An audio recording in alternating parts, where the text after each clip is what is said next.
प्रधानमंत्री मोदी चुनावी अभियान को धार देने में लगे हैं और लोकसभा चुनाव में बीजेपी 400 पार के लक्ष्य के साथ मैदान में है। मिशन दक्षिण पर प्रधानमंत्री रहे, जहां पर त्रिशूर और तिरुवनंतपुरम में चुनावी जनसभा को संबोधित किया और विपक्ष पर निशाना भी साधा। एक रिपोर्ट आपके साथ।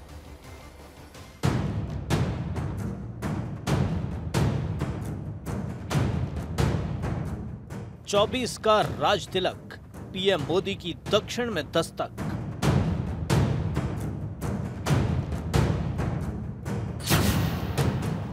मिशन 400 पार, दक्षिण चौंकाएगा अब की बार। केरल में पीएम मोदी की रैली, अब की बार 400 पार।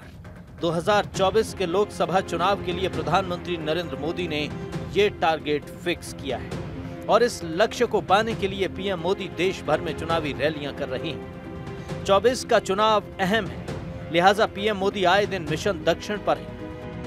एक बार फिर से पीएम मोदी दक्षिणी राज्य के दौरे पर पहुंचे।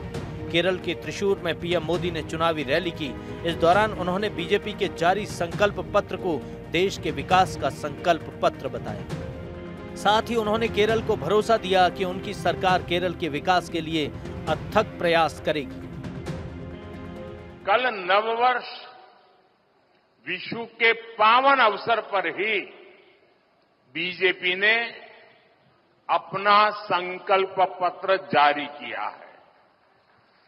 बीजेपी का संकल्प पत्र देश के विकास का संकल्प पत्र है। बीजेपी के संकल्प पत्र में मोदी युड़े गारंटी होती है। यहां केरला में कितने ही भव्य मंदिर है, चर्च है, आस्था के स्थल है। अगले 5 इयर्स में हम केरला की इस हेरिटेज को ग्लोबल बनाने के लिए काम करेंगे। हम केरला को हाईवेज, एक्सप्रेसवेज और हाई स्पीड वंदे भारत ट्रेनों के नेटवर्क से जोड़ेंगे। और हमारे सुरेश जी का जब एमपी थे तब भी वंदे भारत नेटवर्क के लिए बहुत ही आग्रह रहता, पूरी डिजाइन बना करके लाते थे। और आज मैं आपको वादा करता हूं, हम इन सारे कामों की दिशा में आगे बढ़ेंगे। केरल में लोकसभा की 20 सीटें और सभी सीटों पर दूसरे चरण में यानी 26 अप्रैल को वोट डाले जाएंगे और इसके लिए पीएम मोदी ने मोर्चा संभाल लिया है। केरल में बीजेपी आज तक खाता नहीं खोल पाई है, लेकिन पिछले 2 चुनाव पर नजर डालें तो बीजेपी की स्थिति पहले से बेहतर हुई है। 2014 के चुनाव में बीजेपी को 10% वोट मिले थे।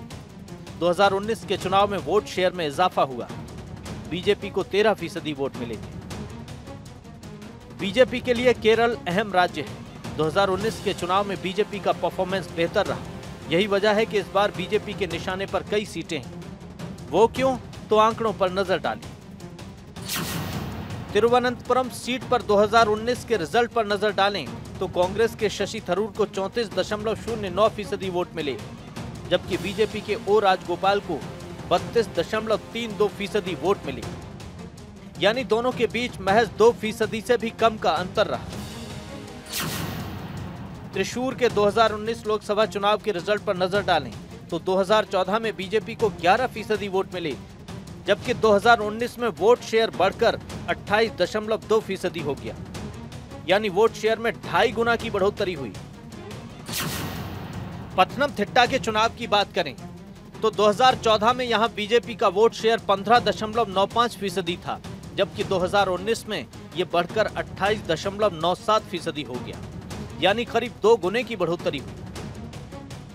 केरल में विजय पताका लहराने के लिए पीएम मोदी पिछले 3 महीने से कई बार आ चुके हैं। पीएम मोदी को लग रहा है कि इस बार बीजेपी का परफॉर्मेंस बेहतर होगा और केरल में पहली बार भगवा झंडा लहरा सकता है। Bureau report, Bharat 24।